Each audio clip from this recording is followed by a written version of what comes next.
This video is brought to you by the Crafts channel in association with Sizzix. For more information, visit www.sizzix.co.uk. Hello and welcome to the Crafts channel in association with Sizzix. I'm here with Pete Hughes, who's showing me how to make this garden invitation using a new set of Sizzix dies. That's right, it's called a Home Entertaining Collection and it's for your dinner table. It could easily lend itself to a wedding, for example, or a garden party. We've got all sorts of things. We've got cake boxes, we've got cupcake holders, there's little name plates, there's all sorts of things. Okay, so where would I start with this card here? Okay, what I'm going to do, now I've started, just to speed us along, I've cut, using one of our decorative strip Sizzix dies, a lovely, well, as you can see, a decorative strip, obviously. And then I've matted that onto a strip of dark brown card and then simply trimmed it down to size and placed it onto the front of our card. And you can see that there, just lending a little bit of detail and contrast in the background. And you can see I've also taken one of my ink pads and just to take that harsh cream edge of it, I've just subtly blended that into the brown there. This design I've actually seen a lot on blogs, on wallpaper and carpets and things. Yeah, it's very popular now, that sort of repeating pattern, you know, that tessellating pattern we see. And it's coming into everything, fashion, graphic design, but crafts also. Yeah, brilliant. So I'm going to take this now. So that's a decorative strip. And next we're going to make that lovely orange background. And this is one of our large Sizzix dies. And I'm going to place the cardstock face down onto the die like so. And I'm going to use my multi-purpose platform on tab 1. Now, if you have a solo platform and shim, this works in exactly the same way, completely compatible. So I'm going to make my sandwich. So I put my card face down onto the die, then I'm going to sandwich that between the two cutting plates. Okay. And we're all ready to go. So I simply feed it into the mouth of the machine. And this die is from the same collection? So now this is from the very same collection. Because this collection comprises Sizzix dies, decorative strip Sizzix dies. We've also got Bigs and Bigs XL dies. So there we are. And you can see there's some very detailed work going on there. And I'll just pop these out using my craft knife or tweezers, whatever it is that you prefer. And that gives it that lovely bit of rich detail that is so important. And what I'm going to do now, as you can see, it's a little bit flat. So I'm going to use my ink pad just to bring that up slightly. Can you see the difference it's made? It's very, very subtle. Yeah. You can barely see it, but if it wasn't there, you'd know about it. And you can even use a darker one to bring that contrast up even further. Yeah, depends how distressed you want it to look. Exactly, exactly. Now, what I've done, I've put a couple of 3D foam pads on the back, just to add a little bit of depth. And I'm going to place that onto my base card, somewhere slightly off-center. Now, when you do things off-center, you can never get it wrong. If you try to center everything perfectly, it makes it nigh on impossible. But there we have it. So now we're ready to receive the invitation part. And what I've used this time is one of our framelit dies. This is one of our basic framelits collections. And this could be, it could be a square, it could be a circle, it could be an oval. It's entirely up to you.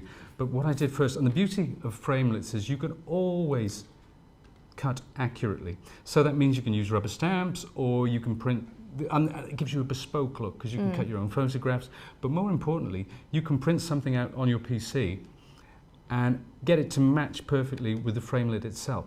So I'm going to place that like so, then again, sandwich between my two cutting plates. And this time, using my multi-purpose platform, I'm actually going to switch this to tab 2. So I'm working on the top of my platform. Yeah. Is that because the die is thinner? So because the die is thinner, because it doesn't have the deep plastic back, which the Sizzix do, we need to change the level on the platform. So we just build it up and down, depending on what die we're using, which makes the machine very, very versatile indeed. So I just run that through, hardly any pressure required. That's important to note. And there we have it. So perfectly cropped. You can see I'll take that away, and there we have it. And because with our framelit dies, because the blade runs right up to the edge, we never get any residual emboss, which you can get sometimes.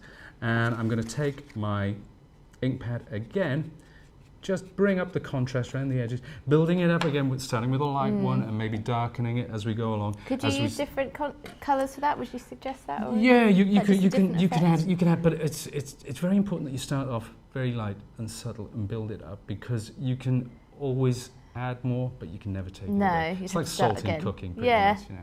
So once more, 3D pads on the back, and this is one that I prepared earlier and inked up, as you can see. And then we're just going to place that right in the center, like so.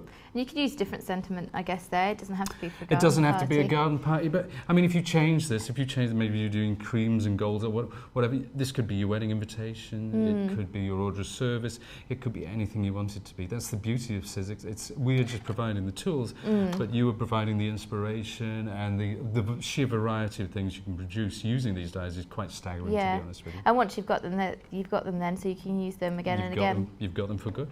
That's absolutely right. So next up, we're going to make our little friend the butterfly. Now this is a large Sizzix die, which we saw before with our frame, and you can see we have all the different elements to make up our butterfly. And this is something that I made just to show you that. So we've got the large set of wings, the smaller set. We've got some little detailed elements which you can use to decorate the wings, and of course the body and the antennae. Okay. I had to think of that word on purpose. Antennae. I can never think what to call it. So and with this one here, you can kind of layer it to make a 3D.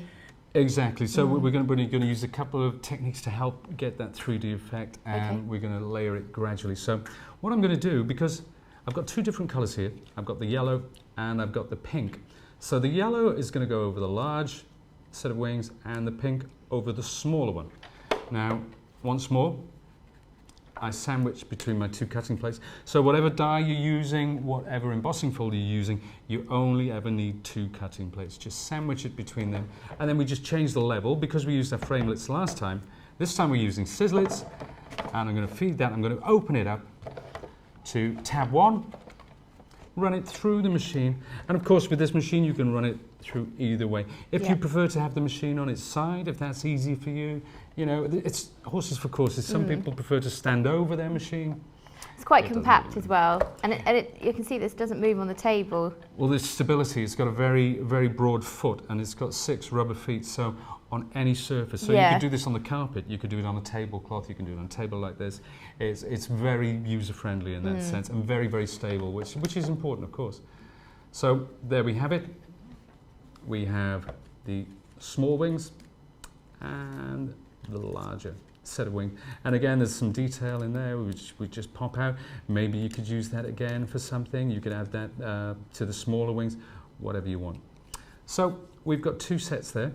And then we cut the body and the antenna out of separate colours. But to save time, I've done that for you. And here we have it. And again, using the inks just to bring a little contrast there. So you can see there's the body, and I put some pearl gems there. On the centre, just to embellish it. There are the 2 sets of wings. Now, to get that dimensionality that we like so much, what I'm going to do is take my tweezers, and I'm just going to curl those back. It's almost like we do with foliage or leaves or petals, anything like that. Then once it's curled back, I simply fold it, and you can see there already we've got our butterfly starting to come to life. Similarly with this one, just curl those back. And you're using coordinating cardstock here, I'm guessing. I think very important, you know, it's half the battle. If you can get a set of cardstock that does blend and sit naturally well together, then it really takes a lot of the guesswork out of it. And there we have it. So there's one, there's the other. Just simply place that there, and that one in the centre. I tend to use my glue gun for this. It gives me peace of mind. I know it's not going to fall apart in transit, which is very important. The last thing you want, somebody opens the card at the other end, is a make your own card. All the bits floating about in an envelope. Yeah. So that's it, and then place that on the card, and that's it. All finished. All done. Well, thank you for that card today. That's a really great idea, actually. My pleasure. For more inspiration, visit sizzix.co.uk/blogs. See you next time.